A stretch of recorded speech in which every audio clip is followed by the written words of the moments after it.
We're live. Thank you.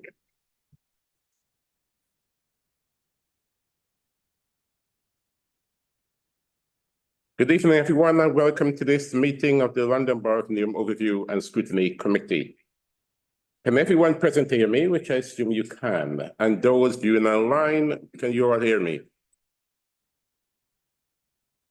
This evening meeting is held at Newham Town Hall in East Ham. Members unable to join us physically at this location are able to join us remotely. However, they will not be able to vote, and their attendance will not be officially recorded, although their virtual attendance would be noted in the minutes. With regards to meeting etiquette, please can I ask members of the council to indicate when you wish to speak by raising your physical hand there, or those remotely raising your virtual hand. Concerning the order of the agenda, I plan to take the agenda items in the following order. Item 1 to 5, then I would move to item 8A, item 8B, item 8, and then 6, 7, and then 9 to 11. That agreed by? Yeah, agreed. Yeah. This meeting of the London Borough of Newham Overview and Scrutiny Committee is now called to order. First, I introduce myself for the benefit of the viewing public. I'm Councillor Anthony McCormick, Chair of Overview and Scrutiny Committee. And on my left, immediate left, Councillor Mahmood Mirza, Bowling Ward, Leader of Newham Independence. Councillor Susan Masters, East Ham South, and Chair of Health and Adult Social Care Scrutiny. Lakmini Shah, Councillor for East Ham South Ward and Chair of Education, Children and Young People Services, Region Commission. Councillor Mr Hudson, Lane Ward. Councillor Farley, Parkway, South South Ward.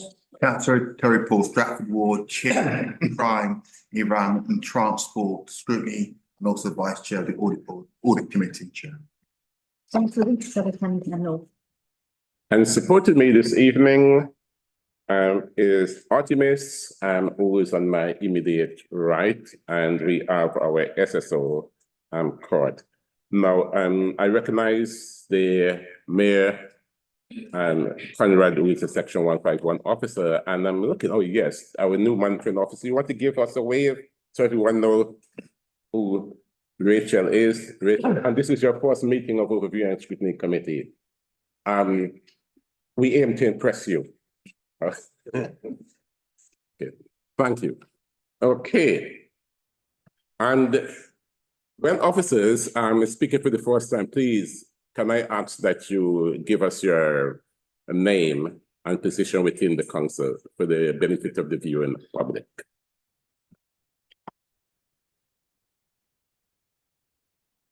First item on our agenda is apologies for absence. Is there any apologies for absence? Leslie. No. Poor Leslie, the independent co-optee. Is there any other apologies? To my knowledge. Okay. Yeah. I understand that Corporate Director Paul Kitson was invited, but regretfully he can't be here this evening. So just to note his apologies. Okay. That's okay. Are those apologies noted? Yep. Yeah. The clerk will note those apologies. Declaration of interest. Are there any members wishing to declare any interest? Clerk will note that there's no interest to be declared, or no members declared any interest. The next item on the agenda is our minutes. Yes, I recognize Councillor Paul. Yeah, I have two amendments to make for the minutes for accuracy. The first one, section 8.5, under resolve. I think it was, Chair, but paragraph be made to scrutiny on the compensation payment paid to all those found to be wrongly judged by the local authority. I think about 186 people who were found but should have got freedom passes and they didn't. And I specifically asked that progress is made back on how and when we are paying compensation payments to those individuals. As you may have noted from the dialogue, Chair, it was at the meeting said, but there is a compensation payment scheme and efforts will be made to pay the people the right amounts of money Just want the minute to reflect, but scrutiny needs an update on that fact. That's 8.5. Also on 11.8, Chair, I move the motion which is seconded in the chamber. To be kind, Chair, for you to say you'll consider on advisement doesn't supersede the motion passed on that night. So therefore, as it stands, Chair, motion was passed and passed at this meeting. For all future meetings of budget scrutiny should be held in public and not behind closed doors in camera. Okay, you've noted Councillor Paul's first observation. With the next Councillor Paul, it was proposed by yourself, seconded by Councillor. We as a committee did not have a time because of the constraints of time at that time. What I should have done, and it's not on this agenda, but I endeavored to bring it to a future agenda where this meeting debate the pros and cons of that and to see whether we agree with that. Okay.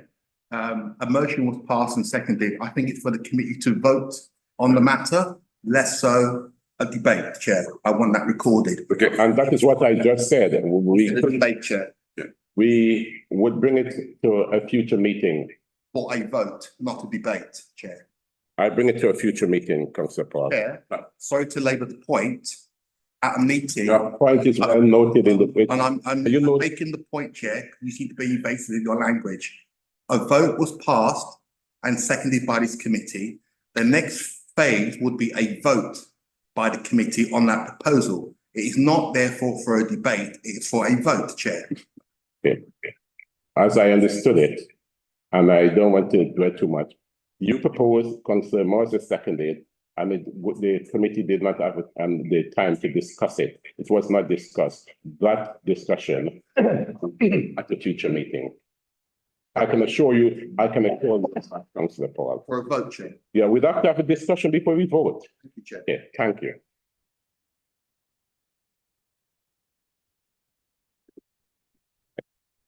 If there's no other contribution towards the minute, I now move that the minutes of the meeting held on the 6th of August be agreed as a correct record. Do I have a second to that? Councillor Shaw, thank you very much indeed. We then move on to item 8A. This report provide scrutiny with information on Newham Council asset management strategy. The item contains exempt material, and so this meeting, it is proposed that this meeting moves into closed session. However, as chair of this committee, I have some concerns, and can I ask officers, especially the monitoring officer, I see Conrad putting up his hands, why this paper is a green paper? Yes, yeah. So what you have here is a draft paper, as would be normal in policy formulation. Discussions around that are not held in public because, of course, the intention would be that once the asset management strategy is finalised, it would, of course, be published. So it would be normal to have a discussion on such matters in private, enable the process of formulation. So you're saying this paper before us is a draft paper, and what makes it a draft paper, Conrad? Because I don't see anything here that.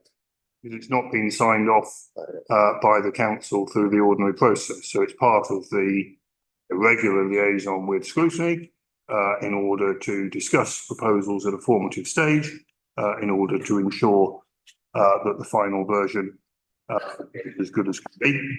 But you know, it's draft because it's not been signed off, for example. It's not been to Cabinet for approval. Not completely convinced it necessarily would need to go to Cabinet for approval, but it's not been through a formal sign-off process at the council, and therefore it would be normal to discuss draft policies like that in private to enable a full and frank exchange of views at that draft stage. Members of the committee, you've heard standard response. What say you? Any contribution? Yes, Councillor Paul.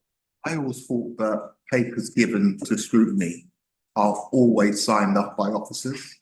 I've never known a paper being given to us as draft, because if it is draft, how do we know it's correct?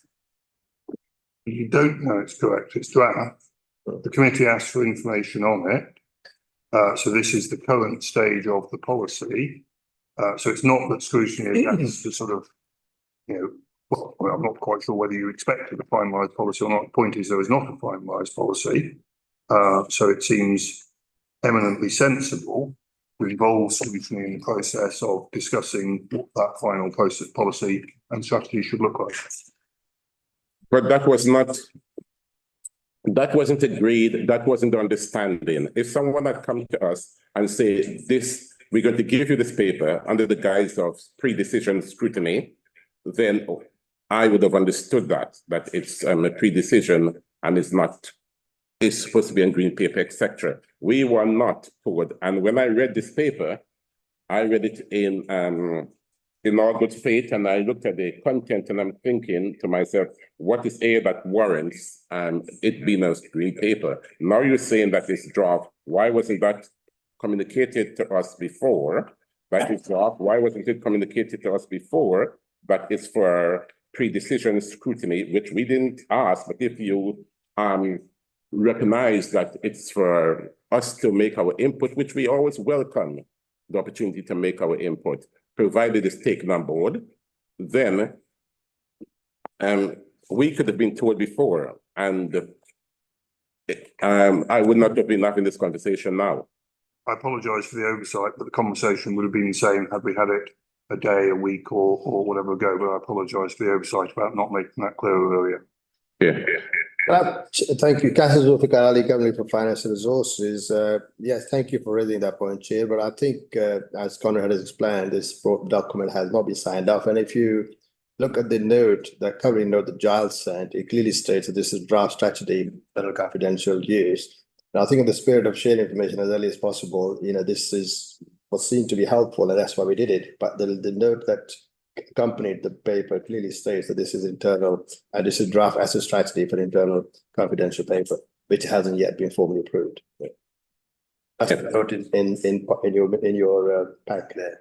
Okay. Sent by John.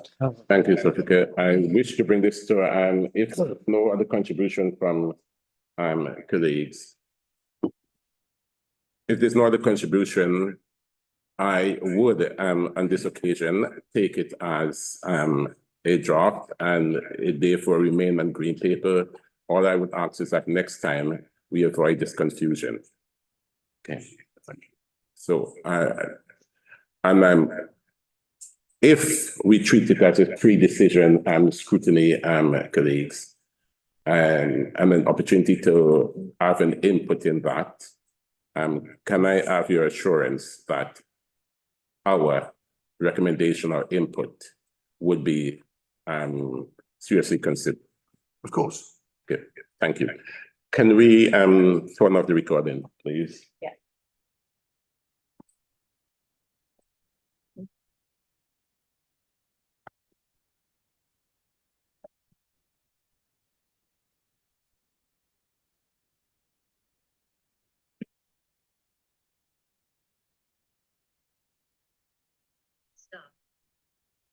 Okay, the recording is now stopped.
We're live again. Thank you. We are live again. Ms. Ellen still with us?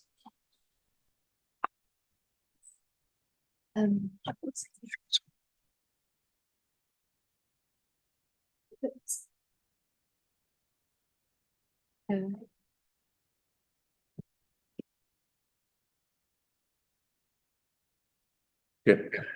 Colleagues, we're moving on to the next item on our agenda for discussion, which is item 8B, and this is the organizational transformation. This report presents the the Transforming NEOM for the Future plan, which was approved by Cabinet on the 6th of August.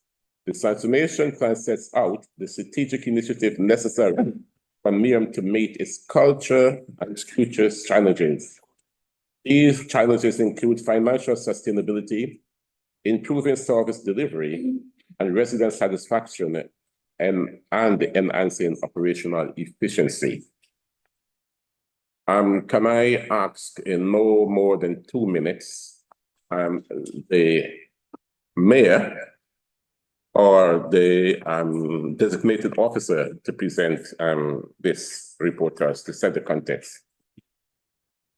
I'm gonna basically introduce this report formally, and I suggest that we go straight into questions because it's a pretty comprehensive report if you also read it in conjunction with the cabinet report. And as previously stated, this is in line with the insight generated from the LGA Corporate Peer Challenge, reflections by the Chief Executive and the Corporate Leadership Board around how the organisation, as part of moving towards a new model state, whereby we are able to deliver through a high-performing and good quality output for our residents, good value for money in an organisation that needs to be improving, and something that we've commenced with since May 2018. So this is the next sort of era, as it were. Thank you very much, Mayor. Members, the Masters, then Charter, then Hudson. Thank you. If I can reference point 5.4, the top two challenges you're saying we face, the quality of our current technology and finance. The technology we've brought in when we had money was poor, and we're admitting it in this paper. My worry is if we're going to a system which, as far as I can see, reading between the lines and from discussions in previous meetings, is more technology and more digital, have we actually got the money to do it properly? I can see that you're proposing that, you know, hopefully through this we'll save £13 million. But how do we know that this technology is going to be sufficient and that it isn't going to sort of damage relationships with our residents further, given that a large part of their complaints come down to technology not working when they want to report issues? I'm going to pass over to James to respond to that, and then I'll add some commentary. James Parsons, Assistant Chief Exec, Chief Transformation Officer.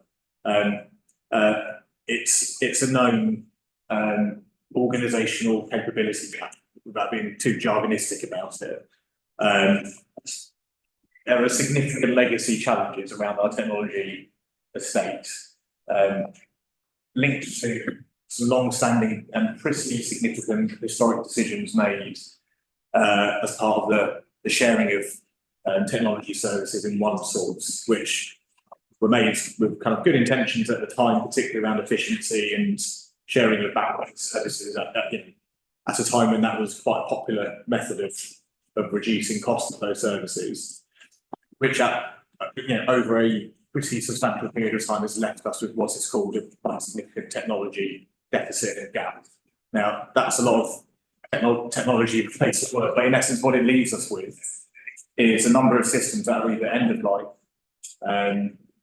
currently on premises, and that's quite an old-fashioned way of kind of maintaining services. But lots of modern public sector organisations have moved those services to the cloud, ultimately leading us to a position where it's very costly to kind of upgrade and update systems in order to deliver the benefits we know they can deliver, particularly around things like automation, automation of access to residents into services, automation of the way staff work. There's a lot of manual processing in the council that a lot of the activity analysis highlighted. The way in which we're going to tackle that through the programme is, firstly, there's a very specific programme of works, programme 5, underneath the overarching architecture, dedicated to accelerating our technology transformation programmes. There are significant dependencies within that programme, particularly on the ICT disaggregation project with OneSource, and the need to kind of accelerate that programme of moving to kind of modern, up-to-date, fully supported systems. We're not saying that is kind of an easy to resolve issue, but it's one that the programme kind of is actively acknowledging. And there are some very specific early products that the programme is developing, particularly around the transformation, technology transformation strategy, which we're securing external support for, which will look at how we can accelerate the development of those projects. It's one final contribution around how the programme more widely is tackling that issue. We are doing whatever we can within the current technical environment to create kind of accelerator processes for improving technology. So what that means is, rather than trying to build everything on our current old infrastructure, we are looking at external support partners to use their up-to-date infrastructure to build new forms for us, to build new processes, and where possible, have them pre-built and land them quickly into our technology estate, rather than trying to work our way through the very knotty, challenging estate that we're working through. So I don't think that says in any way that we've resolved that risk, but it's a significant one, and it's a correct one for the committee to kind of highlight and program.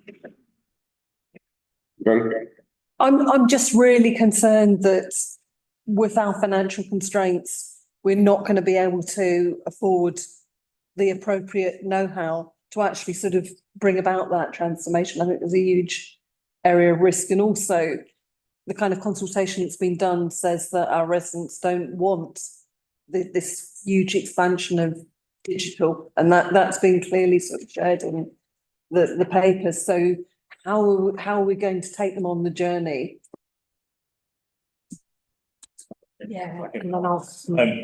So what residents currently experience when it comes to our technology offer is a quite segmented and poor quality technology offer. One practical set of examples to kind of offer: if a resident wants to pay for a parking permit online, they have to use our My Permit system. That requires its own logon, its own passwords, its own technology pathway, and its own set of kind of rules around how to use that. And, heaven forbid, you have to remember your own reminder dates for how and when you meant to pay for your permit and that. To access a lot of our other services, that sits on our My CRM portal. So that's got its own set of usernames, passwords, etc. So we know that residents face a lot of inherent kind of social barriers to access to digital, and there's libraries, our digital inclusion programme, and this programme will continue to support that. But there are some fundamental user experience issues behind a lot of that resistance to access to digital, and that is a result of our ineffective digital infrastructure that sits around that. That we can simplify that, and the programme we'll be doing is by looking at single sign-on, for example, for residents, so they only have to remember one password, one username, and they can renew that and refresh that on a regular basis, and only access one portal for accessing their information. The other key thing to add is we're not looking at digital as the only solution to all resident contacts, and you'll see in the programme kind of overall architecture, significant amount of energy and effort is going to go into improving our telephony offer, particularly around looking at accessing the best, again, technology as a solution in telephony. So how can we use best-in-class technology to improve skills allocation in the call centre? How can we integrate all of the many call centres that exist in the council into a robust and integrated offer that is professionalised and accessible to all residents? We're looking at a multi-channel approach is kind of key thing of what to do with as part of a bit of a reassurance around that important risk around relying too heavily on digital as the only solution to residency. And then finally, we'll continue to use mechanisms like the resident survey and our other kind of resident engagement pathways and processes to check in with residents on how that's going. And resident-led design of a lot of our solutions will be a key part of our approach as well. So ensuring that residents have a real voice in the programme is a key element as well. Thank you, Rita. Just kind of following on from that, I think one of the things to note is that the whole issue around digital, it would be remiss of us as councillors if we did point out that there will be people who cannot access them. And I think that goes without saying. And obviously the numbers of people affected because of a lack of digital capability will go down over the years. However, there is also a risk factor here as well. When we look at Hackney Council and what happened there, the British Library as well. So perhaps in some of this planning and design, we can always also think about the contingencies, because it's going to be terrible if we go live with a new format and it crashes on the same day. So that's just, and I think if it's included in papers like this, that would be helpful. My second point was around the role of members in this. Now, quite rightly, this is operational documents and this is very much focused on delivery. But I think there is a place here because we as councillors, I'm speaking in the collective and I hope colleagues will back me up, we experience good and bad services. It's the residents who come and shout at us and the mayor when things don't go right. And it was quite surprising to find that we'd actually stated publicly on LinkedIn that we had actually made great improvements to our complaints service. And actually, I'm being perfectly honest, that's not how it feels on the ground. So in order for us not to keep coming across those hiccups, I think a small space, doesn't have to be big, but something about member check-in on this would be really helpful going forward. And then our final point, page 87, talks about portfolio consolidations. Where are we with that? Because the LGA peer review also gave us a deadline as well, didn't it? How are we getting on with that? Shall I go first on a number of those points? On the cybersecurity risk point, and I think that there are powerful lessons to learn from Hackney and from the British Library and from a number of other organisations. The NHS, only to quote even more recently, some of the challenges that they face. And the more, if it's a truism, the more reliant you become on digital as a solution, the more reliant, the more risk you are exposed to if that digital solution doesn't work. The strategic response to that from my perspective must be around how that risk is managed rather than turning away from digital as the kind of transformation tool that we know it can be.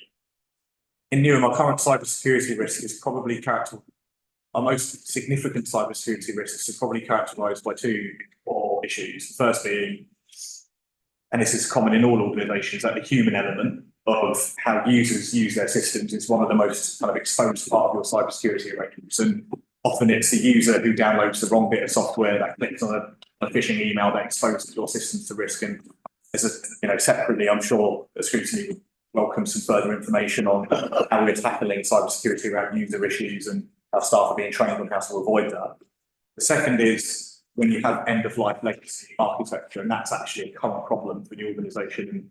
Actively within the programme, under Programme 5, moving to the cloud, using resilient third-party supported arrangements that have integrated 24/7 support and kind of best-in-class global testing and challenge programs to check how robust your systems are. That is the way that many national and international organisations are protecting against cybersecurity risks. So we absolutely accept we need to be much more, we need to be featuring more prominently the kind of expression of that risk within papers like this. And I do think the programme is offering some solutions that will help reduce that risk over time, and we need to kind of monitor that. Could I just ask a quick question? Is the risks in the transformation plan included in the corporate risk register?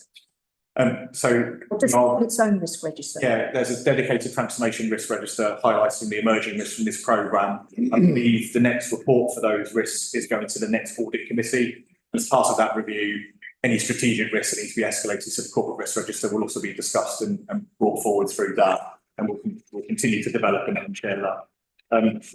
On the second point around member engagement. Member engagement. A personal opinion, but I might defer to them for a kind of portfolio holder response to that. But I'd like to positively say that the member engagement that we've been going on the members' inquiries process has been extremely beneficial for exactly the reasons that you've outlined in terms of the conversations we have had about user experience, around member learning from casework, from the direct feedback that yourself and other members of that working group have offered us. And I'd certainly say that that positive development in terms of the kind of member experience and member reality of particularly things like resident experiences has been valuable. And no doubt there's lots of further value we can draw from that through how we James. but I'll let the mayor answer more formally on it. Just to say, I mean, going back to what Conrad said before, if it's not in the document, it doesn't exist. And Yeah. the casework, I agree, and thank you for your comments. It has been a valuable experience, but there's other areas members could get. And I am not for 1 minute suggesting that as members, we should be involved in everything here. What I'm saying is, if it says it's happening in here and we're not engaged with it, we're at a loss when we see residents there. Understood. But if there's anything else you want me to respond to correctly? Consolidation of portfolios. So that's in progress and we're in a position, well, we're working towards being in a position to update the LGA when they come back for their, I don't know what you call it, is it? It's kind of progress. Yeah. Will that affect the transformation plan and the budget planning process? Because obviously, Just in terms of portfolio consolidation. if you're consolidating, Yeah, realigning, you're probably going to have shared back office functions for certain areas. Does it need to happen sooner rather than later? That's my point.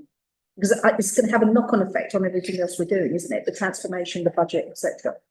See, James nodding. So sorry, I might be misunderstanding Yeah. the question, apologies. So from a transformation perspective, when we refer to portfolios in our reporting, we're more focusing on the kind of functional departmental portfolios of services that are together under directorate, for example. So which portfolio of services sit under resources as a directorate, or which portfolio of services sits under the children and young people services directorate. From our perspective, the operating model that this report agrees does recommend a need to review and change how those are currently configured. Without wanting to speak on the Chief Executive's behalf, there is an active piece of work that she is leading to review the organisational structural portfolio arrangement. And that is going to be kind of walked through as soon as it practically can be, in line with kind of change management plans and how that's going to be delivered. I can't offer you more than that without her being. Rough timeline on that. So, Yeah. I mean, I can provide some insight. So it's, so there's a very live and active process underway being led by the Chief Executive as it relates to how she would like to see the organisational structure evolving. There are a couple of outstanding issues with regards to whether it needs to come to cabinet for approval as part of sort of the governance arrangements there, and then that will also help inform the other element of portfolio scope, to be cabinet and members and myself.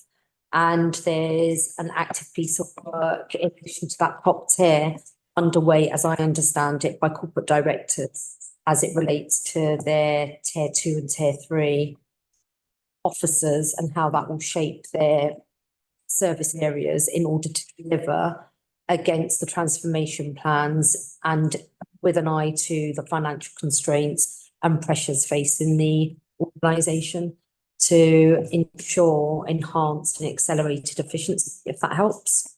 Timeframe wise, I would say certainly by the end of the year. Okay, can we end up here? Can we to move on, please? Yeah. Thanks. So Rita, I think you had the good innings in that one. The next person is Leston. Thank you. Just a couple of questions. In page 64 about the cost of this program. It's coming out of receipts. So you talked about 100 million being left in earmark reserve. So obviously earmark reserve down like short. No, this is separate to that. Sorry, I said, no, this is separate to that. This was set aside in order to meet these costs. Okay. And the second question is about the the savings. And it's talking about only achieving 80%. There doesn't seem to be a lot of pace. There doesn't seem to be a lot of urgency. If you're transforming, you transform. And if you're talking about transforming, you're thinking about you're only going to get 80% of it. It's sort of raising, are we going to pay PwC 80% of their fees because it ain't working? No, that's not how that line should be read at all. I think it is sensible to budget only a proportion of what you expect to deliver. That's how you leave some contingency in your budget. Doesn't mean that we're trying to deliver 80% of it. I'd like to deliver 110% in planned savings. But I think it is sensible to leave some contingency against non-delivery. In other words, to sort of work ambitiously but budget cautiously. But what about the cultural change about doing things quicker and more efficiently? If you're budgeting at 80%, it just implies that it's like a super tanker moving incredibly slowly rather than being flexible and nimble. I know the point you make. I mean, I understand the point you're making. I want to be prudent on budget, but it's the tone, isn't it? Yeah, I mean, I think that's what, I think we're agreeing, aren't we? I mean, the sort of budgeting strategy is sensible. I accept that there's a point in that. Then, I mean, we're certainly not conveying, or certainly not intending to convey any sort of impression about not getting on with it, not being ambitious, and so on. So we can certainly, sort of double check that message isn't seeping out anywhere. But as I understand it, I think we're agreeing on the point about budgeting prudently and working ambitiously. I don't think you're objecting to that. It's just the sort of how that message is communicated. So I get the point you're making. If I may, I would also just want to add, with the verve and the turbocharge temperament that James and his team, along with Abby and everyone else, is driving this, we also recognise that conversely, we could be accused of sort of being over optimistic and may put the organisation's ability to embed and entrench the change that we're wanting to see too rapidly, so it doesn't sustain. So we're doing things at pace because we know that we don't want to wait too long for the changes and the impact to our residents. So just really echoing the points that Conrad has made, but also just to provide assurance that it is happening, and recognising that if we talked in the language of turbocharging, that probably wouldn't be credible either. Thank you very much. I now move on to Macmillan, then Terry. Thank you, Chair. I want to understand how do the transformation plans will contribute to building of our renewal, such as tackling inequalities, neighborhood improvements, and community safety. Says that what's going to be transformation initiatives will be supporting these initiatives, taking all these things that I mentioned. What is it that the transformation initiatives will be doing differently than what we are doing already?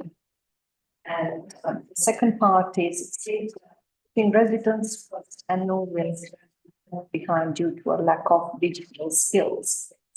To support our residents. What sections are you referring to? If you could highlight. I'm not hearing you. What sections or pages are you referring to? Down. Yeah, I think there's some of that is covered under paragraph 5.7 in the main report, the corporate plan. Then on, see, there's a separate, there may be a separate inquiry. If not, we can cover that just verbally. Okay. My reply is helpful. Shall I have to go first on that one? So the key thing that characterises this programme, in in sort of distinction from our overall budget setting processes, what this program primarily focuses is a kind of ruthless attempt to drive out as much internal inefficiency as possible. That's sort of one of the core objectives of the program. And that's what the PwC supported activity analysis highlighted as an opportunity area for us. So when we do look at delivering efficiencies, they are most likely to be realised through reducing manual processing times, staff effort, duplication of efforts, looking at more efficient ways of structuring teams and integrating teams and specialisms to achieve better value for money for residents and use the best of available kind of technology to deliver that. In Programme 8 of the overall kind of programme architecture, that is where we start to look at some of the more kind of outcomes focused parts of the council's business, particularly on the service delivery. And underneath that, there are specific initiatives looking at early intervention, prevention, or approach to face-to-face delivery for residents. And what the overall programme will drive towards a leaner, more efficient organisation that is therefore better able to release more resources for efficiencies and savings into the budget process, which will then hopefully reduce the burden on the budget setting process to make difficult policy decisions. Now, this programme will not eliminate that, but it will reduce the overall burden that budget will have to take on board when it comes to making those difficult policy decisions. That will reduce our ability to deliver the building a fairer new and plan. So in many ways, this programme releases resources to reduce the impacts of budget reductions on the corporate plan, and therefore enables a more kind of ambitious, future outlook for delivering the corporate plan, if that makes sense. In many cases, we think efficiencies, particularly on the resident-facing parts of the programme, like resident experience and access and Programme 8, will result in higher levels of resident satisfaction because we'll be reducing that duplication and reducing the kind of disjointed and disparate way in which our residents have to contact and access services. And we know that that is another core aspect of building a fairer new. It's really about ensuring that residents get a better value for money experience and a more easy to access council at the end of the day. And that's what we're hoping the programme will deliver. With regards to sort of our equalities ambitions, and exactly particularly around kind of equalities risks that the programme poses, we are very much working in partnership with key departments in the council, like the resident engagement team, our libraries team, our community participation and research team, to ensure that where we are making changes in the way in which services are delivered, for example, if we are integrating different face-to-face locations for residents to access, that any significant equalities impacts arising from that with regards to disabled access or language barriers that residents may be experiencing, we're building in opportunities in the programme to reduce those impacts. And just to give one example, under Project 1.0, being quite specific, I want to make this kind of as real as possible.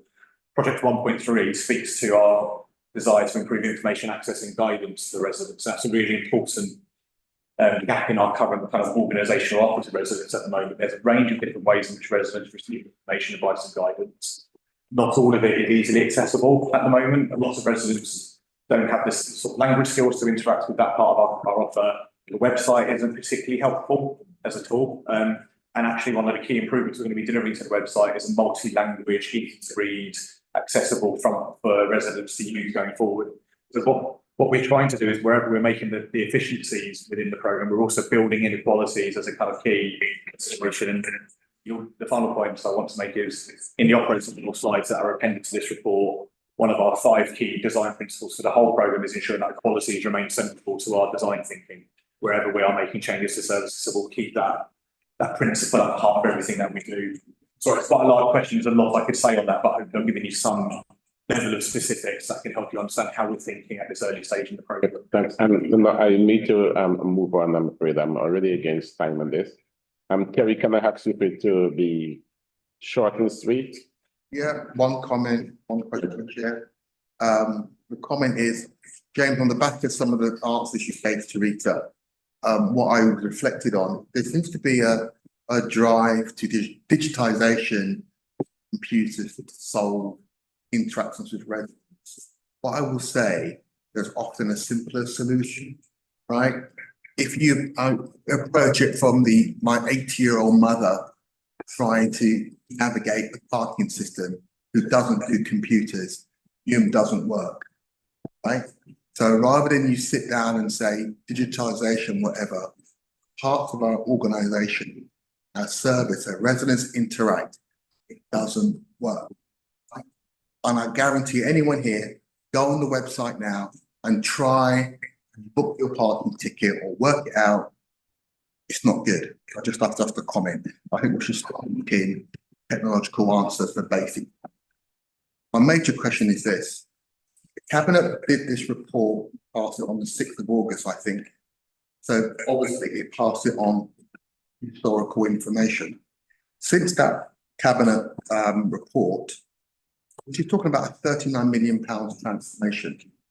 Today, as we speak, looking forward facing, we have an additional 136 million transformation. Have to cut the revenue budget by 40%. So in actual fact, the real transformation is 4 times the size of the program. Would it not be fair, and perhaps it might be a question for fair, to perhaps pause what was passed in Cabinet and rewrite this transformation programme in line with the real challenge and transformation facing the organisation? Because looking at and I have read the papers quite a few times, there is the potential for confusion to adopt, right? Because we've got over here, we've got a £39 million transformation programme, and over here, we've got an organisation looking to cut 175 million. The question is, where do they meet in the middle? Who does what? Does that £39 million campaign sort out the 175? And maybe it's already been thought about, but obviously it's not in the papers. However, looking at the paper, section 5.6 does allude to the linkages to the medium-term financial strategy. That financial strategy has not been completed. It's in draft. We've been told next week or the week after it's coming, right? So I suspect half the answer will be, you know, it's here and it's not being fleshed out. But my basic point is there is a bigger transformation and it's much. Terry runs up, Terry, please. So when can we get some strategic alignment in the real challenge facing the organisation? Long way for a question, Chair. Sorry, Conrad, if I may, because the question was asked to me. Well, you referenced me in your position statement as to what you can see and what you can't see and what you would like to see, and your assertion that there are these multiple things hurtling at the council and they're being addressed either incrementally or in a way that's disassociative from each other, and that's not the case. This transformation plan in the 8 full phases that will come are inherent to the way in which we're going to deal with a significant financial challenge. But some of that significant financial challenge is a consequence of a dynamic at play which no council will be able to deal with, no matter what type of structure or organisation mode it enters into. And I noted earlier reference to your mother, who, like my mother, is of a particular resident cohort and type. My mother similarly would be looking at me or my nieces and nephews to be able to navigate the council system, and she's lucky in that regard to be able to lean on families. But we've never said that we will be replacing human contact in its entirety as we transform the council. But there is a utility for technology, there is a utility for AI, there is a utility for all of those things for all modern organisations in order to arrive at efficiencies. And I know Conrad wants to come in as well. Maybe short, Conrad, your response. Yeah, I don't believe that there is a transformation programme that can somehow identify savings of £175 million entirely through efficiencies. No organisation would be able to find efficiencies of that scale. I don't believe that we ought to pause this, as was suggested. I think absolutely we should be getting on with it. I agree that of course there is a risk, which is every organisation facing any budget always faces, that different programmes sort of intersect, and if you're not careful, you end up with sort of ambiguity about where savings are falling on individual budget lines or double counting between those. We're very alert to those risks, but I agree with you. It's a significant thing to be managed as it is in any budget process. Thank you. And the next person is Pauline, and that's be the last. Thank you, Chair. I just had a question on question 6, 5.7 on page 26. And it talks about the transformation and improvement plan. And that's what the question answers. However, I just wanted to understand, are we on track? So I did hear some commentary earlier on, specifically around the question that Councillor Chadha posed with regards to delegation of responsibilities. And I think I heard by the end of the calendar year, calendar year.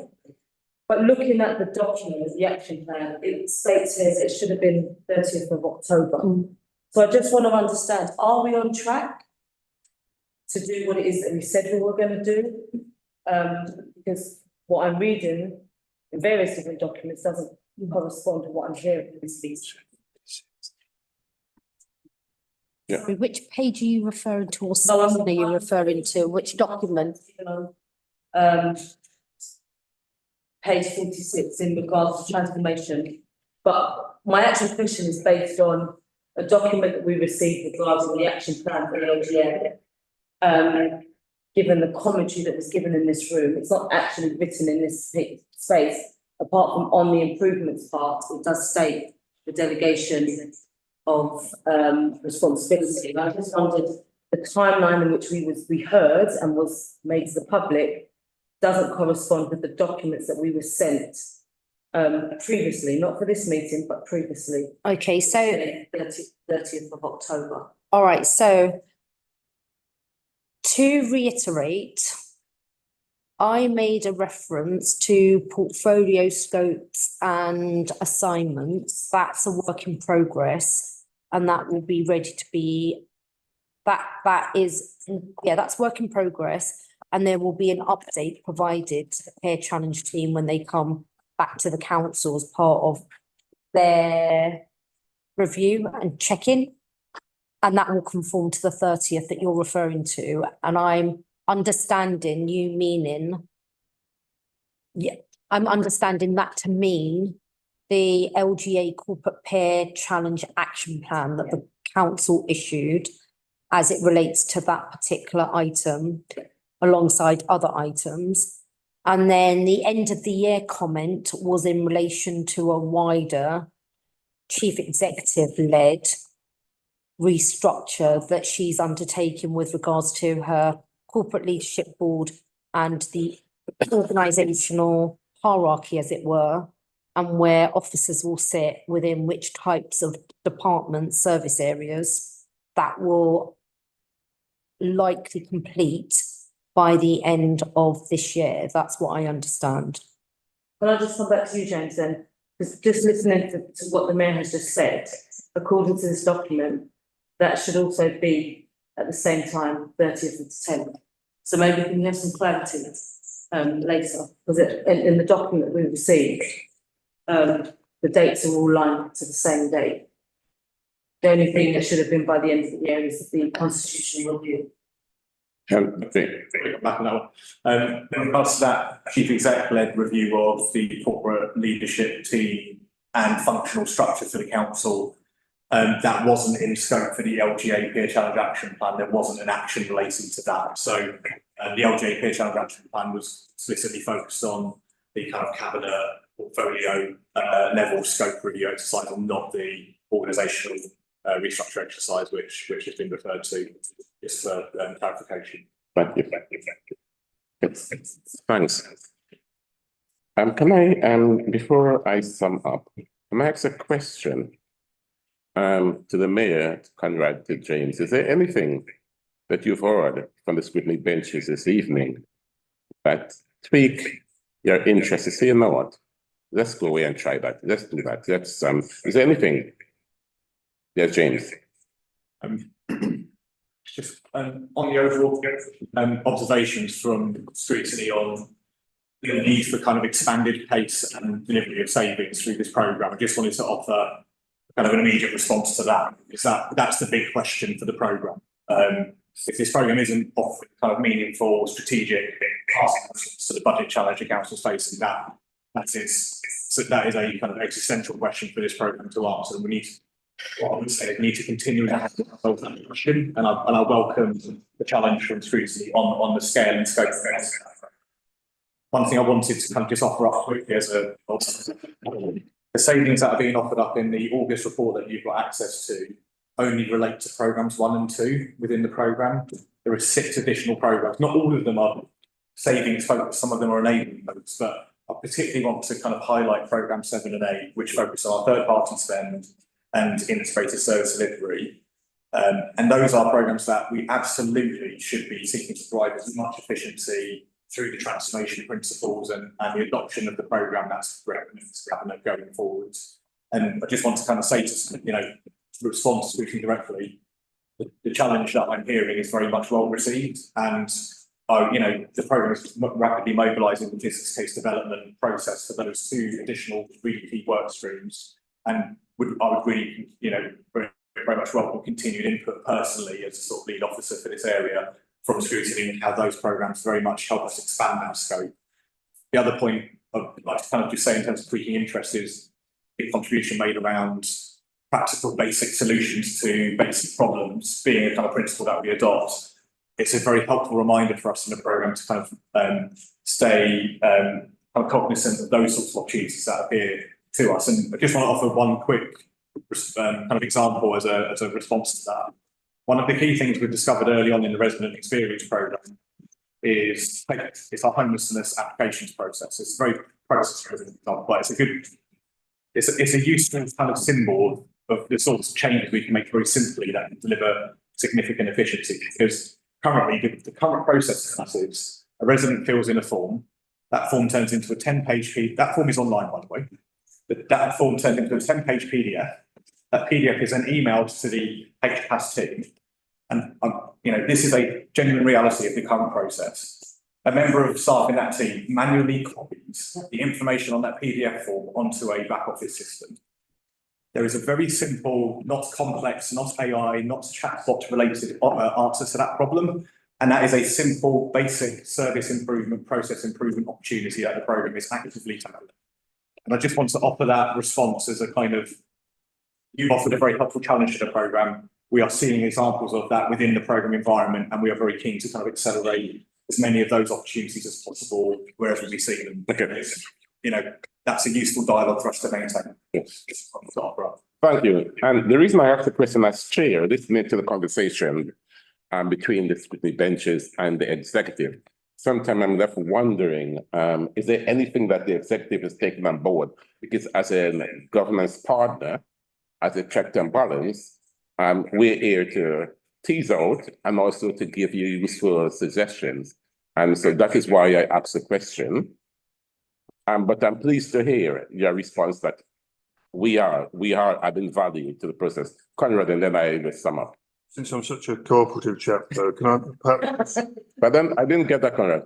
Since I'm such a cooperative chap, okay, could I perhaps push back on one of the things that was said? We all have relatives who are elderly and would struggle with online forms.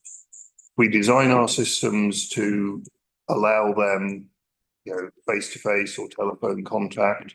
You will not save as much money.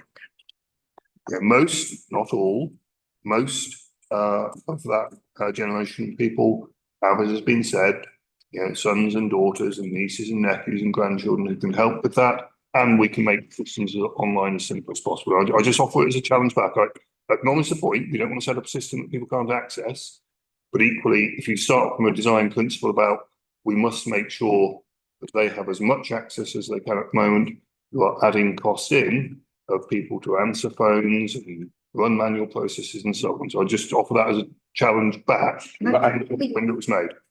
Just on that point, Pushback on my pushback. I take on board your point, but this era of co-production is gone. Everyone's now talking about human-centered design, and human-centered design has got to include all aspects of our community and the law of unintended consequences. It's a dilemma. I mean, Okay, I'm not recognizing anyone else. No, I'm sorry. We must move on. Sorry. All right. Because Rita shouldn't have even come in then. Anyway. Okay, so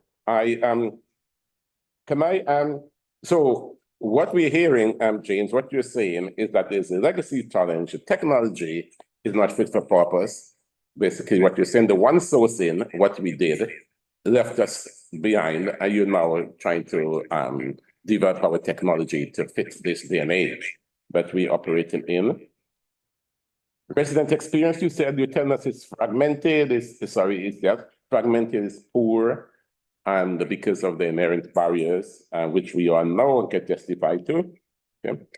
And I'm pleased to hear, despite what Conrad said just now, is that you're not just looking at the digital offer for everyone, you are also you're considering other options so people can interface with the council in a cost-effective, value for money way. And so that's, and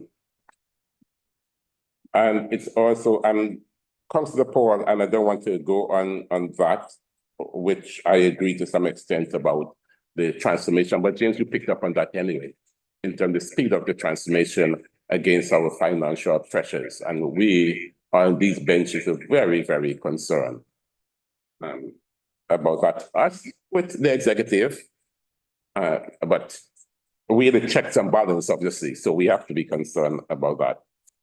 I will say, and more so, I just ask colleagues to note those observations, and we then move on to the next item on our agenda. But before I go on, yes, right. Before I go on, the clock is just helpfully whisper, but we may need to extend our standing order. We can go until 9:30, but just in case we need to go anymore. So I am having to do the technicality, the bureaucratic bit of it, so that may go on. And it says under Article 29.1 of the Council Procedure Rule, as they apply to the duration of the meeting, can I propose that we extend standing order by no more than half an hour? Seconded. Right. Okay. That does not give us the license to take us to the limits. Okay. Thank you, colleagues, for that. If there's any member wishing to leave at this time, you may. That is badly worded. It's not members, it's officers. Members have to stay put.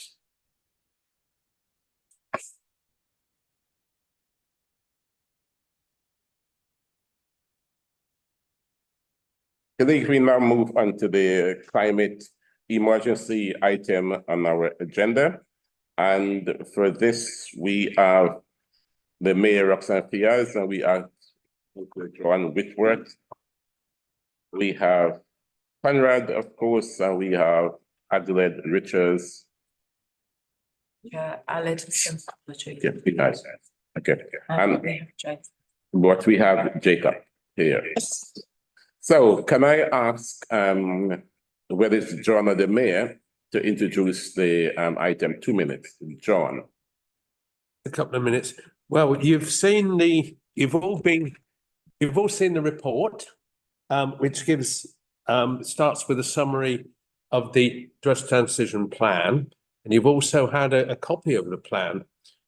This came in, as you know, we voted for this in December 2023.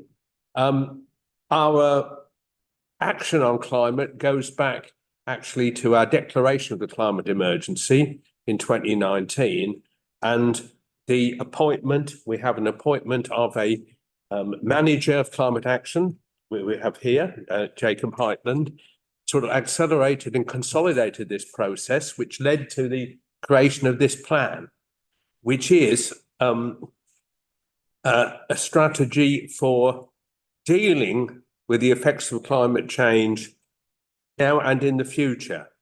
And you can see that the measures do rely on gathering funding from different sources. It's not all out the council's pocket by any means.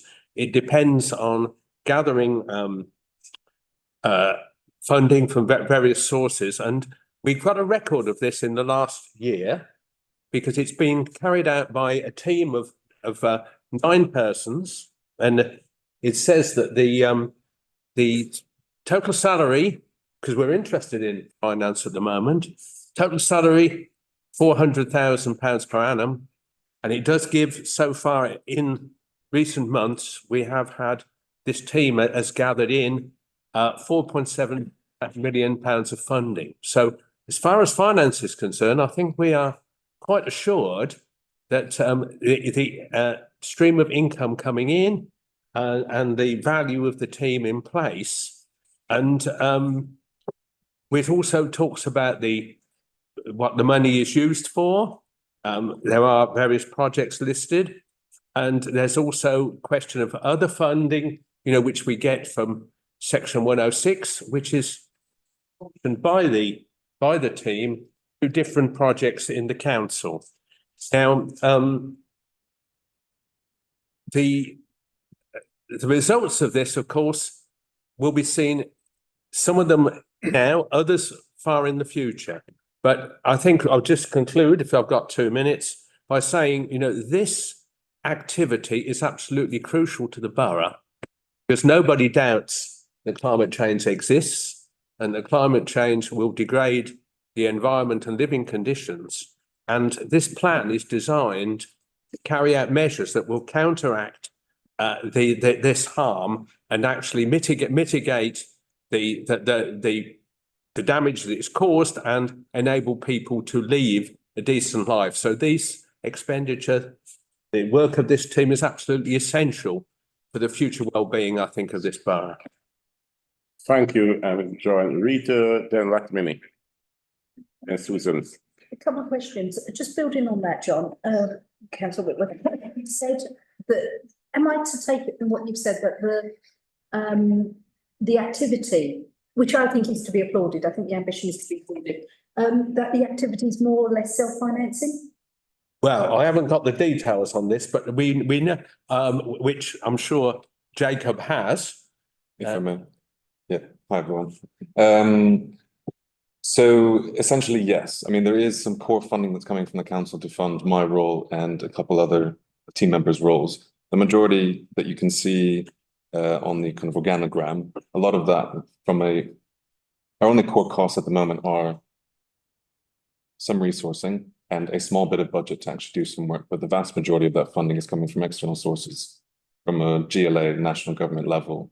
But we're raising sort of 10 times more than we cost. And I note that you've also said that you, on the final page, one of the agencies that either you've got funding for or you're looking for funding from is the National Forestry.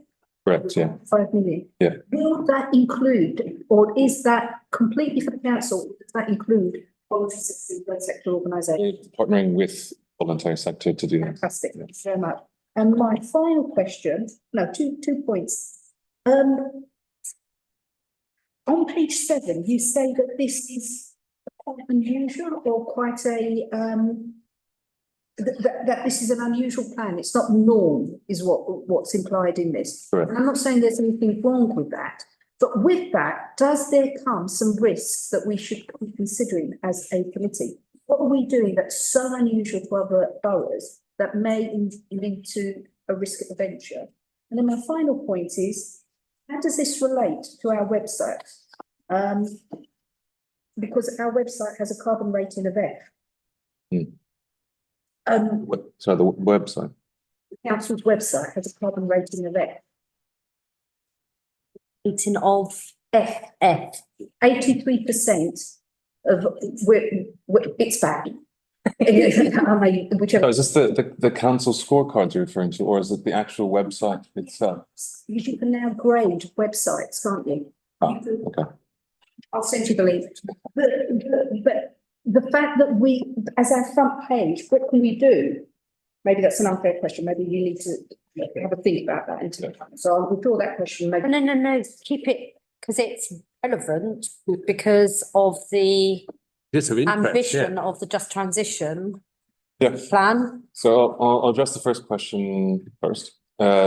So in traditional climate action plans since sort of 2015, but notably since 2019, when councils up and down the country started declaring a climate emergency. This is true just of, not just of public authorities, but of big private institutions as well. A lot of the focus, as you would all know, is on carbon and the reduction of carbon by X% by this date, or net zero by 2030. There's a lot of nuance in there. There's a lot of asterisks within that in terms of what that actually means. You might have seen in the news recently that a lot of larger banks, institutions are saying, hey, we're actually not going to hit our X target of 2030 or 2050. That was solely based on carbon emissions. But I think what we recognized within the creation of the plan was that if you said to a layperson or to a resident, we're going to reduce carbon emissions by 20% by next year. What does that mean? What's the benefit of that? Who is that helping? Is that making my life any better? Yes or no? So I think where we took inspiration from, and where the term just transition comes from, is actually a workers' union movement, which is saying that if we're going to transition to a net zero economy, which is a fundamental shift of how we organize our lives on this planet, it cannot go through what I would think the most recent example of an unjust transition would be, coming off of an industrial and coal mining type economy in the late 70s and 80s, where whole towns are sort of left to fend for themselves after one big factory shuts down. And pertinent to that is the last coal factory in the UK just shut down its operations earlier this week. So to be more succinct, we wanted to have a much more holistic view of what climate change actually means to people, and not just a kind of abstract figure. I think those things were designed in 2015, as you can imagine, by a lot of politicians in a room in Paris saying, what can you agree to? And they're purposefully vague. So, we're trying to make it more clear for residents. And I think if you bring it back to the idea of Newham has, and we'll touch on this, I'm sure, in further questioning, some of the highest risk of extreme heat, some of the highest risk of surface water flooding in the country. You mix that with the overall kind of economic perspective of many of our residents, and that is a recipe for disaster, quite frankly. So it's showing that, as many times we talk about the global south being more susceptible to the risks that climate change presents, but obviously not causing those risks. Newham is a sort of localized example of that when we talk about the UK. So we wanted to bring in, therefore, there's 3 principles in the plan. Yes, we know we need to decarbonize, and that can be done in many different ways, and is really, really complex for a globalized economy. But we also need to talk about resilience, which is getting people ready for the changes that are already baked in.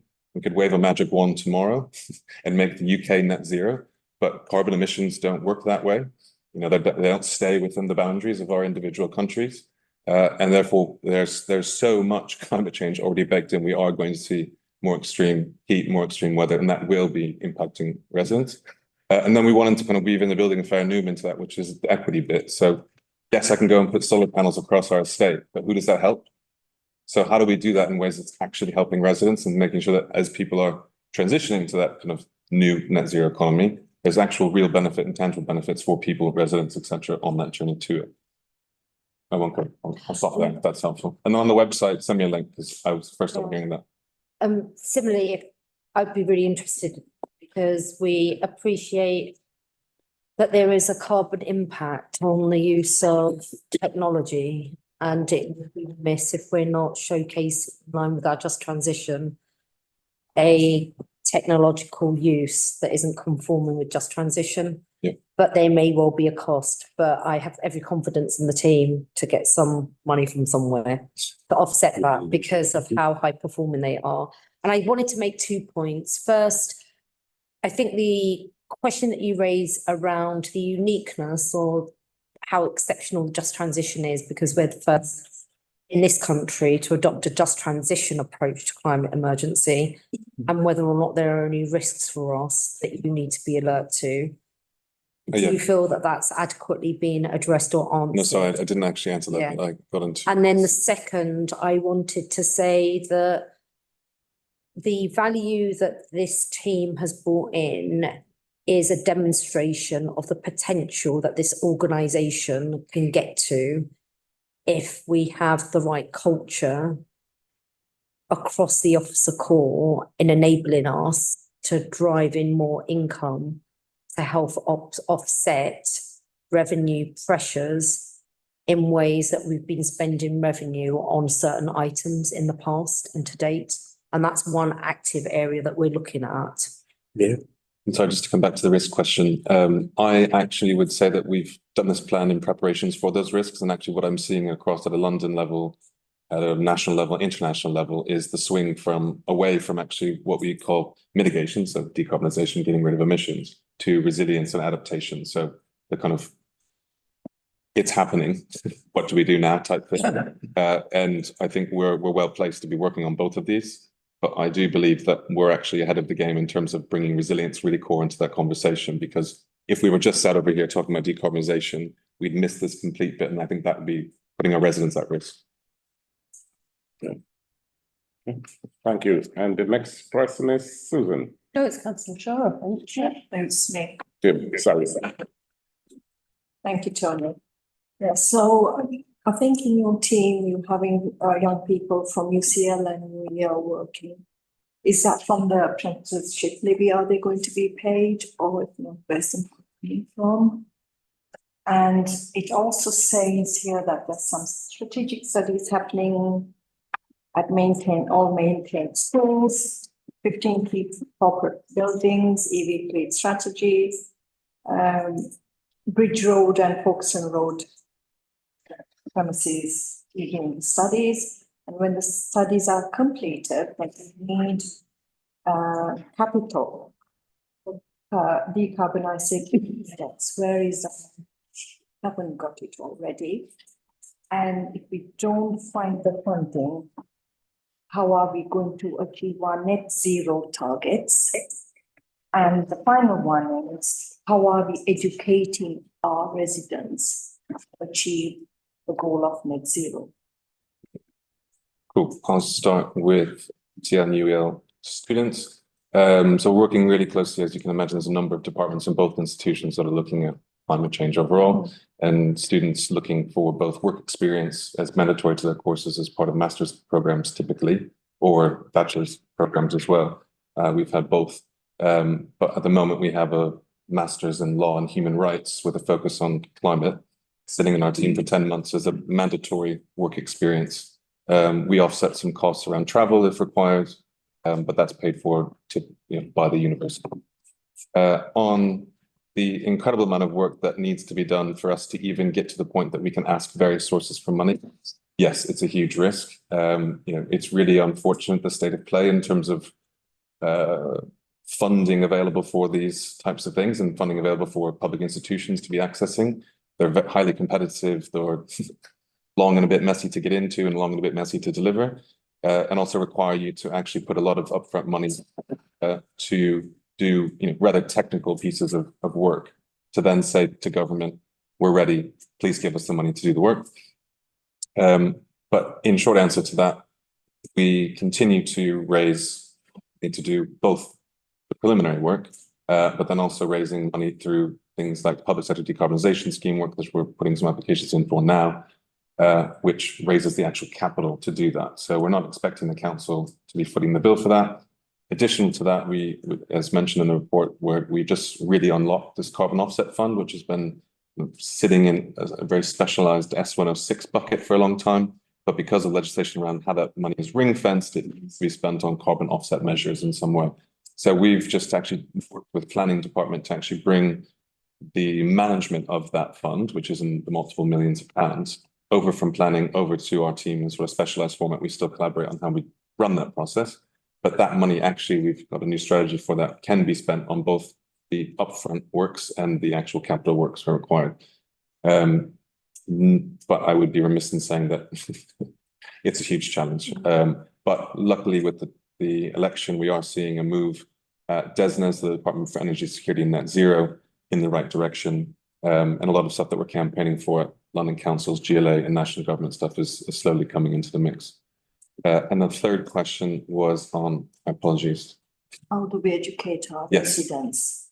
Yeah, so this is something that we are working on kind of all the time. It's somewhat of an ad hoc basis based on interest levels from, for example, we had a head teachers conference early in the year. That led to head teachers wanting to do a students conference, which we're now planning for later this year, early next year. Attended interfaith suppers with faith leaders around what this means in terms of faith, but also what it means for them as leaders of the community. And we're planning a series of community engagements. So basically, we've done a bunch of research with UEL as part of one of our funded programs, which had, I think, 1,200 plus residents that actually came forth and filled out the survey, with almost 300 residents saying, yes, I want to be engaged further on that. So now we've got a cohort of people who've actually said, you know, yes, we want to work further on this with the council. So we're planning a series of workshops. I think why we haven't done something, you know, in big scale at the moment is I think a lot of people understand climate, but it's sort of like, what are you going to do about it? And how can you help me do something about it?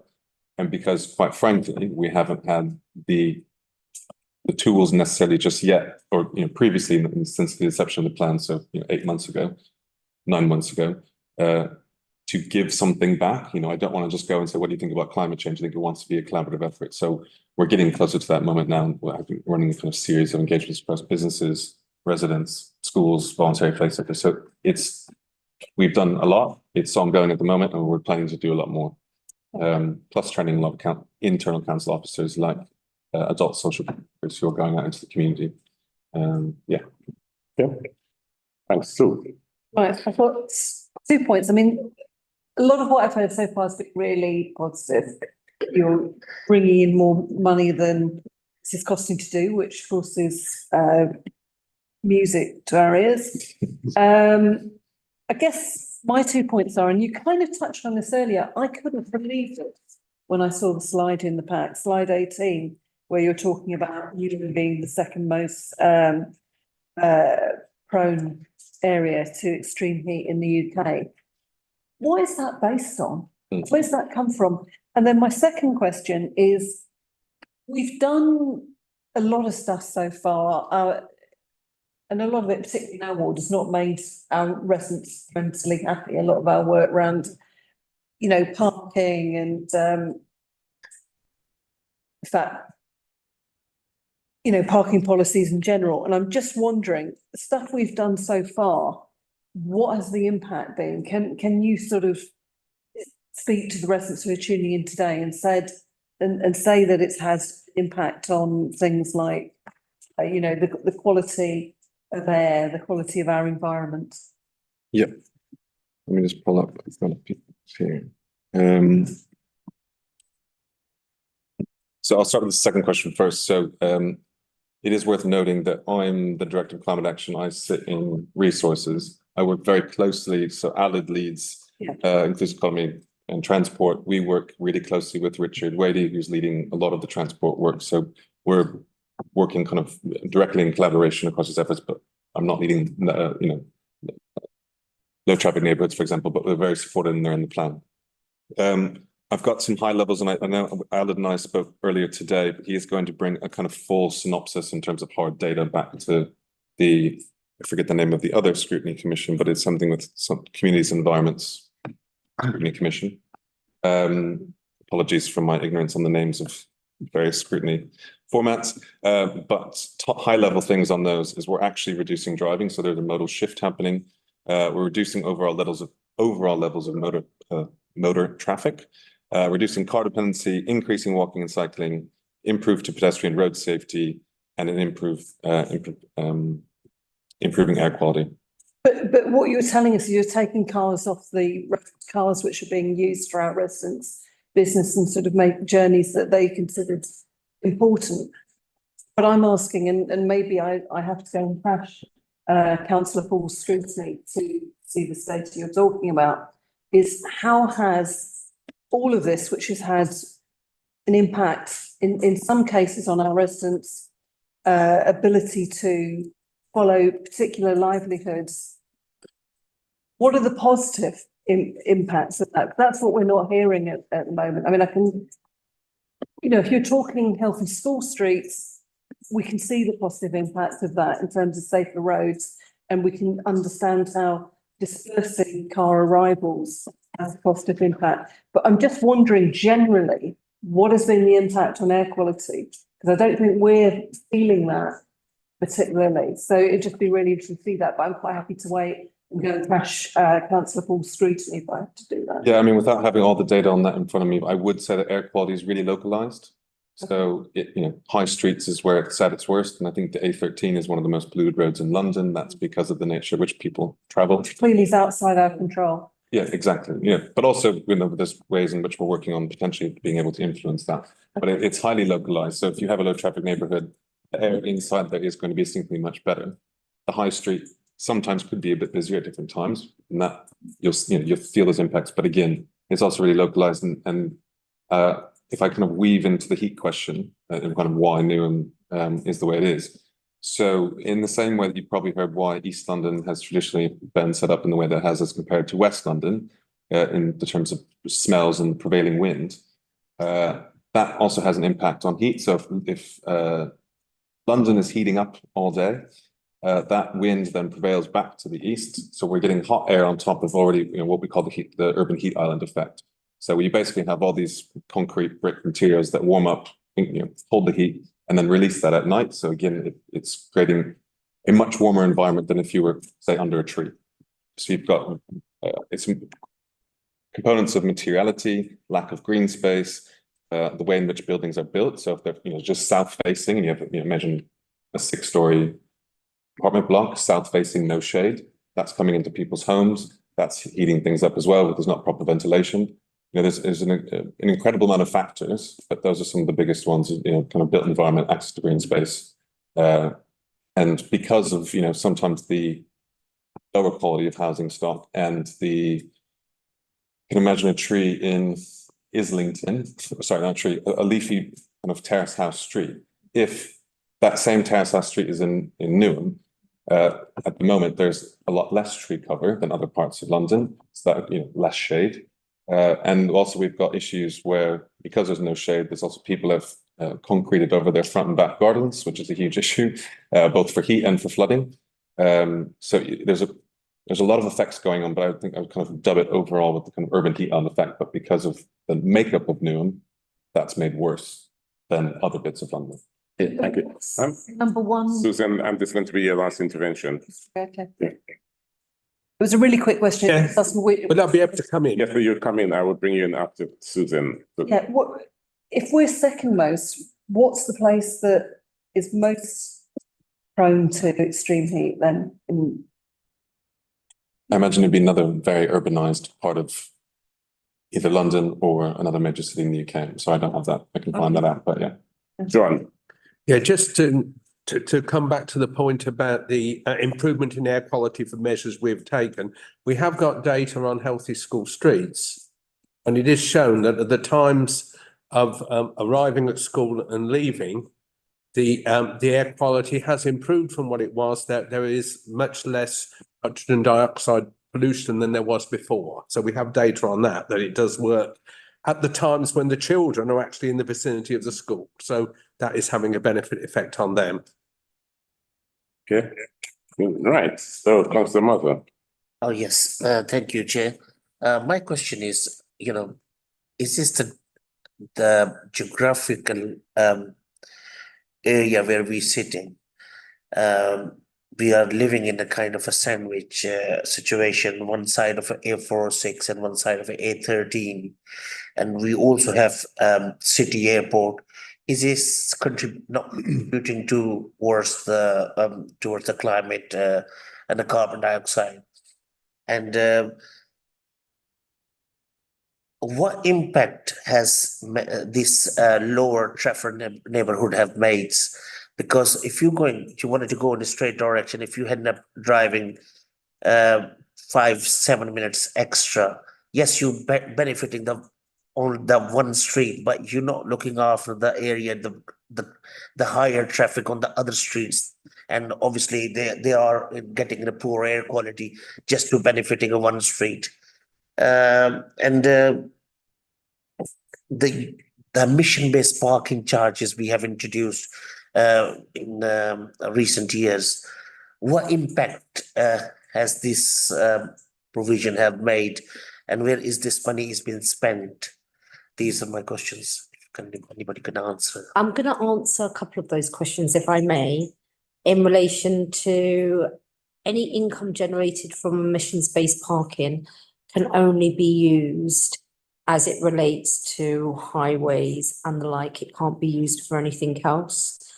I understand the direction of your question with regards to the model that we're adopting as it relates to mitigating high traffic volumes on residential streets. And by doing so, that leads into cars being on the main routes. And you are right to say that we are exposed to the traffic flow that uses Newham as a rat run from the A406 to another part of London, which is what we're trying to reduce. As you will be aware, the impact of that is the following. Several of our neighbourhoods exceed the World Health Organization targets as it relates to particulates, damaging particulates in the air. That leads to some 4,500 children being admitted into hospital each year for serious respiratory conditions. And it is also leading to some 115,000 people dying prematurely, primarily because of vehicle fumes. That is the framework through which we are applying all of these measures. And I'm sure that Jacob will talk to the contribution that the City Airport makes and the way in which routing heavy traffic that is using our residential streets as rat runs, the benefit of that, and yes, the corresponding impact, because there will always be, for the sake of a higher and better good, i.e. the health and well-being of our residents, who disproportionately are impacted because of climate change and climate emergency and bad air quality. We've got to start addressing that. Yeah, I mean, one small comment just on the emissions of the airport. We're trying to work more closely with the airport to bring them on board to actually fund things that we can do, because at the moment, and this is the complex framework in which people record their carbon emissions. They would say the carbon emissions of the planes taking off are British Airways and not the airports, which is a really tricky place for us to be working with them. But I'm just, being very transparent around their stats, which I'm pushing hard against. But fundamentally, the emissions from those planes are not good, especially private jets. So, we are working with them to reduce that. Okay, the last one. Yeah. My question, I mean, I understand, I acknowledge that we had made a significant difference in certain neighborhood, but is it working, and how much difference have we made during the last few years since we have LTN imposed on certain neighborhoods? Is it not, are we just looking after certain neighborhoods and the traffic going on the different streets, is it not giving a bad air quality to the surrounding streets because the heavy traffic's on that street? You're just trying to save one part of the street or area, but that is, you end up driving extra miles to get to that destination. Is it not? I'm just wondering, is it working? And the other thing I was gonna ask, the last thing, that we had, what we have achieved as abolishing the paper resident permits. Are we trying to just do because of the abolishing a paper is because of the environment, or is this is it working, or is because this is the last segment, because it says someone coming to your property, if somebody have this paper permit, they can use it. And people used to, I'm just giving my family's example. If my mum's stays at home and she waits for the carer to come all day because nobody can visit, parking restrictions. And if we had that opportunity for the paper permit, visitor permit, life would have been much better. Thank you, Chair. Yep, thank you. Conran?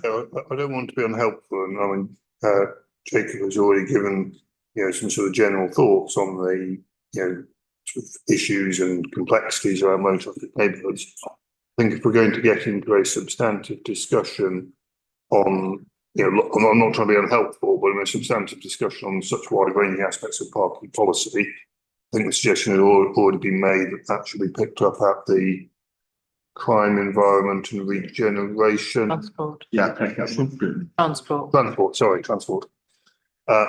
And so I'm really not trying to be unhelpful, Councillor Mose, but I'm just not sure we can address such a complex and large subject in this meeting tonight, but there is a forum to do that in. Yeah, can I rattle through my question quickly? Yeah. Nice to meet you. I'm the chair of the Scrutiny. You're coming again in a couple of weeks. Nice to meet you. Newham residents have the lowest carbon emission in the country. So, and my question is about value of the work you're doing. What's your target? It's 3.57 kilotons in 2020, on the lowest in the UK. What's the ambition of your team to get that down to what? What does success look like? Yeah. So I put that in the plan because it demonstrates in clear data that, again, the point that's always belabored on climate is that the people who are contributing least to the problem are bearing the brunt of the problem. So I did not put that in there to have a target against it to say we need to get that down to zero. Absolutely not. I'm saying that Newham residents are not the problem. Okay, I'm glad you said that. Yeah. Right? We've got the lowest, so I'm thinking, part of me, why are we doing it? Right? Number one. But however, the biggest point, where we are the biggest carbon emitter in housing, right? The blue bit on your chart. So how many of our council properties have the appropriate level of insulation? So that is a huge topic of conversation, which is on the retrofit of our social housing stock. So that alone, we've costed this up a fair range. If we were to do all of our properties, we're talking 800 million to £1 billion. Yep. We're pairing this up with housing in terms of efforts that's already working on damp and mold, window replacement, other kind of temporary, maintenance requirements. But it is a huge issue that we are working around the clock. And if I may just add to that, because this is pertinent, it's the reason why there's a really live debate around the level of retrofit grant that central government will be given to the regional authorities and the devolution of that grant as headlined in the news over the last 24 hours to local government, because the point you've made has been well made elsewhere. Newham, in terms of the council stock, yes, it is significant, and we recognise in the context of our just transition, we're going to have to address that, but we don't want to carry a significant borrowing exposure in order to correct that. We need to have the grant from government. And then the second thing, please let's not forget, we have 68% of our resident population living in the private rented sector. Of those properties, the majority of them are those lovely Edwardian and Victorian type houses, which emit lots and lots of energy and are not energy efficient.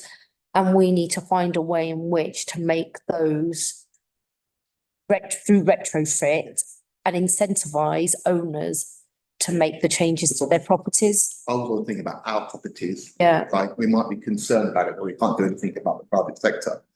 Because I think in terms of in terms of adjustments, you talk about food poverty, cost of living, neighbourhood vibrancy and less traffic. Looking at the data, I would say if we just focus on the thing which impacts our residents in our own council properties, it is working to do insulation. And that will be the biggest impact we could make to their lives, and to the thing would be to focus on home insulation, forget the rest. We can't make a difference there. We talked about resilience and flooding. That's about soakaways, that's about cleaning the gullies and the gutters, park 24 miles in Newham. We just got a man and a woman with a pole. Can we run that, Terry, please? Wouldn't have any flooding. And the final point, I know you've got 6 futures, but I can't see what success looks like. In each of your 6 futures, it's a narrative description. It doesn't tell me the measure of your impact, right? So what I would say, I'm going to solve it in the next 2 minutes. It'd be useful in any further drafts you do of this document to put down what does success look like in each of those characters. At the moment, there's lots of work being done, people working hard, but to be really hard about it, I can't see the value of the impact. It's no reflection on you as an individual or your team. It's just I cannot see the value of the work when our residents are the lowest carbon emitters in the country. Given the time constraint, how quick can you be, John? I think Councillor Paul touched on an aspect of the circular economy, which we want to develop, but it's only the beginning, and it's all about behaviour change, and it's about reducing waste, upcycling, repairing, recycling things, and reducing excessive consumption. And these measures are behaviour change which we can encourage people to do to help themselves, not necessarily a huge cost, but will benefit the least well off. If so, John, if that's fine, but in the 6 futures, tell me what success looks like. I think, Mayor, because I can tell by the thickness of your papers that you have the executive summary version, not the 100. No, I've read the full thing. Full plate, okay. Yeah, I've read it. Okay. Well, there is I've read it, right? So I respected your work and I read it. It's a good document, but it's about, if we're doing this work, tell me what success looks like. Tell me about poorest residents, the lowest carbon emissions, and we're just disrupting their lives for the sake of it, right? Yeah. I think the point has been made, so can you, Jacob, answer? Yeah. No, I would really profoundly argue against that point, because people, again, are at some of the highest risk. You know, they may not be causing the problem. That number is only talking about consumption-based emissions, so what people get up to that causes emissions. It does not talk to the impact that they're going to experience from fuel poverty. If there is climate change in Spain, tomatoes rise. The cost of living in terms of food, continues to hinge off climate change. So how are we making more resilient systems here in Newham, both energy, food, circular economy, skills, a whole range of it that are, that's in that plan? How, everything that we do has to, and that's why there's the 3 principles, increase equity, improve people's lives. If it's not doing all 3 of those things, we're trying to work, we're not doing it until it works. You're going to get loads of time for the Scrutiny Committee. Don't feel have a lot of time to expand it. But look, it's a lot of work. And I think just focus on the outcome. Right? Yeah. And we've answered that in the... Tell me what success looks like. Otherwise, you're just working very, very hard. And every year you're going to tell me you're working very, very hard. But It was addressed in the paper as well. Can I just make one comment by way of a challenge back? If you hear what the outcome is, Councillor Paul, would you be open to accepting it? Because it may not align to your definition of what a viable outcome is, but it doesn't mean it's not a viable outcome. Mayor, yeah. Thank you very much. You may be shocked what I'm about to say, but I'm not always right. And I think and I think it's useful. Yeah. Look, I like the bit about food poverty. I accept the point about tomatoes and stuff like that. For example, in Tennessee, there are floods at the moment. That means our semiconductor computers are going to be more expensive in 18 months' time. I accept the point that's well made. But I think we've got to be clear with residents what success looks like. So when you do well, you can say, I did that. Yeah. Because of your work, rather than sitting back and hoping finish the change. But all I'm asking you to do is to say exactly what you're going to do. And you'll accept our metrics of success. Yes. Thank you. Be careful what you agreeing to, Terry. Okay, right. Thank you. I will bring this to a close here, and thank you, Jacob and John, for attending. And so this brings us to the end of our substantive items, and I can see Councillor Ali are ready to go. Thank you, Councillor Ali, for attending. And I'm Conrad. I'm also for attending. You're welcome to stay. What are you? Yes, The rest of the I'll see you. Oh, well. It should be on the paper as well. So, can I ask members to agree the deferral of the change of date? Agreed. If the appointments, I am informed that Councillor Paul has an appointment. And Councillor Shaw as an appointment in terms of your vice mayor. Oh, yeah. Okay, so Councillor Paul, Chair, can we appoint Sabia Kamali to my committee? is that agreed? Agreed. Councillor Shaw, The deputy. Him or agree that, how does it work? so you're saying that Scrutiny Commission. okay, so he's appointed, so this we will now appoint Councillor Hudson as the deputy chair for Children and Young People Scrutiny Commission. That's agreed. Agreed. Great. Can I ask for us to defer the forward plan? The decision. Agreed. I thank you, colleagues, for that. I've now bring this meeting. Also the work program, can I ask for the work program to be noted as it is? Okay. Yeah. I'll now bring this meeting to a close at 21:45. And thank you all for attending. Is the recording off? Not yet. Not yet. Right, let's